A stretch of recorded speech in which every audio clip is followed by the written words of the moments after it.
Welcome to Type C Tech Reviews. Today we're going to be doing a review of the TCL Q7. If at any point during the video you want to check out this exact same TV, there's Amazon links below for the US, UK, Canada, and international links.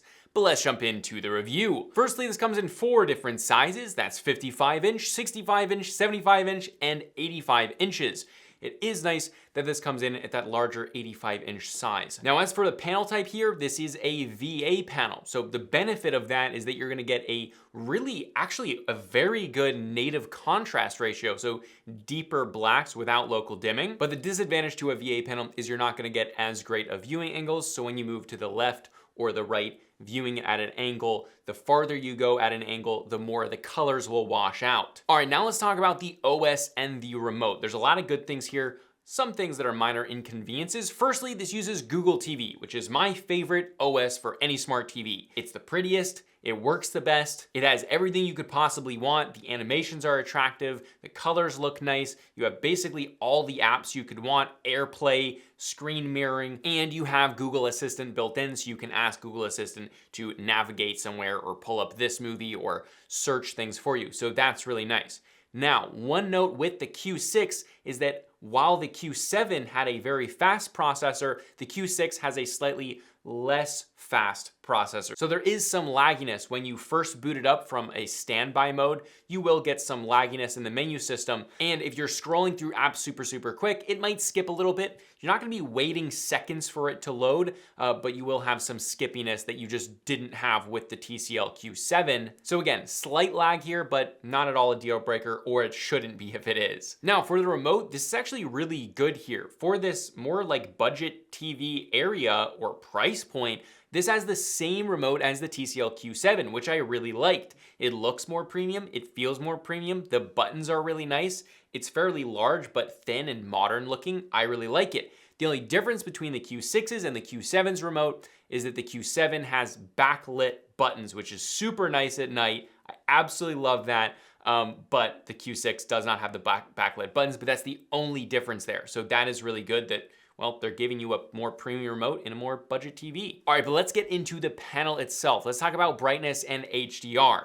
Firstly, in SDR, this is very good, especially for the price point, hitting very consistently just shy of 500 nits. This is bright enough to make this a very enjoyable watching experience in brighter rooms or if you have more lights in a room, but this is not as bright as the Q7. Obviously, we would expect that the Q7 is in a higher price point, but especially in the highlights is where the Q7 excels over this. In just the general brightness, the overall screen brightness, the Q7 is marginally brighter, but the highlights are significantly brighter. So it really does give that depth to the image, whereas the Q6 is kind of more flat in terms of its brightness. Don't think that it's not an attractive panel. It is still very pretty, but it doesn't have that depth with those really bright highlights like the Q7 does. Now, HDR here is a very similar story. Again, it's marginally brighter, maybe by 10 or so nits, full screen brightness, but it doesn't have those highlights. It doesn't have the brightness in those highlights in HDR, whereas the Q7 definitely does, hitting almost 1,000 nits of brightness in those highlights. This one, again, is sticking around that 500 nit range. Now, I do want to say this is by no means a dim or non-vibrant panel. For the price, I still think it's very good. But if you want really that depth in contrast with those highlights, you will want to go for the Q7 or something like the Hisense U7K. All right, now let's talk contrast ratio and local dimming. Firstly, because this is a VA panel, this has a native contrast ratio of about 8,000 to 1. But unfortunately, this has absolutely no local dimming at all. So you're stuck with that 8,000 to 1 contrast ratio. But for a native contrast ratio, 8,001 is actually very good. So in a dark room, the blacks are still gonna get nice and deep. They're not gonna get inky like you will have on, well, a full array local dimming panel that is gonna get very deep and dark and very inky black, but it's still gonna get much darker and dimmer in those blacks than an IPS would. And the benefit of not having local dimming is that you're not gonna get any bloom. So if you have white subtitles at the bottom of your screen and you have a dark background behind that, you're not gonna get any blooming. So the quality of the picture is still very good here. black uniformity is great here. This is pretty common on VA panels, so that's great. For watching movies, this is still really, really good, especially again for the price point. Now, colors here are also pretty good. Some of the colors out of the box were undersaturated, but this can be pretty easily adjusted in the settings. The color coverage is good, covering quite a bit of the DCI P3 color gamut, so HDR movies and games look great, especially after adjusting and increasing the saturation slightly. Accuracy out of the box wasn't great. The gamma was way too bright, making the black levels just not black enough, but again, just change that in the settings and you're pretty much good to go. Now, comparing the out-of-box experience and accuracy and stuff like that to the Q7 was significantly better, but if the only thing that you have to do is go in and adjust some settings, and with something like a TV, when you're not doing professional photo and video editing, it doesn't need to be absolutely accurate. It just needs to look good to your eye. So really going in and tuning this thing, that's what I did pretty much immediately. Turn up the saturation a little bit and change that gamma to, well, be a little bit darker. Then it's looking fantastic. I mean, then it just looks really, really good. Those are just some things to do. It's very easy to do. It's not technical at all. And I would definitely not make that a deal breaker unless you're gonna be using this as like a monitor for watching maybe color accurate videos or checking your work, stuff like that. But if you're not gonna do that, if you're just using this for playing games, watching movies, it should be a non-issue. All right, now let's get into the gaming performance. If you don't care about gaming, there's timestamps below, you can skip ahead, but let's talk about it. This is where this could be one of the best budget gaming TVs out there. I mean, it has some really cool things with it. Firstly, while this is natively only a 60 hertz panel, this uses resolution halving to get 1440p and 1080p resolutions with a 120 hertz refresh rate. So if you want 4K crispiness, game at 60 hertz. If you want lower input lag and a higher refresh rate, switch to 1440p. At this price point, this is a massive pro to have. This still gives you that buttery, more smooth 120 hertz refresh rate in a TV that is truly incredibly affordable, especially on sale. Hopefully it's going on sale this Black Friday. Now, this makes compatibility with the PS5 and Xbox Series X and S very good, except only not 4K 120 hertz, but you are gonna get 4K 60 hertz and 1440p 120 and 1080p 120. You can have all of those with variable refresh rate on as well, but there is one note with that. While the PS5 can do 1440p 120 hertz and 1080p 120 hertz with variable refresh rate and HDR, the Xbox Series X and S cannot, because HDR is only supported on the Xbox when you're doing a 4K resolution. So you will be able to do that at 60 hertz, but you won't be able to have HDR on at 1440p or 1080p. That's just what Xbox does. Now, talking about the input lag, it is fantastic at 120 hertz here. It truly is amazing at these very low price points.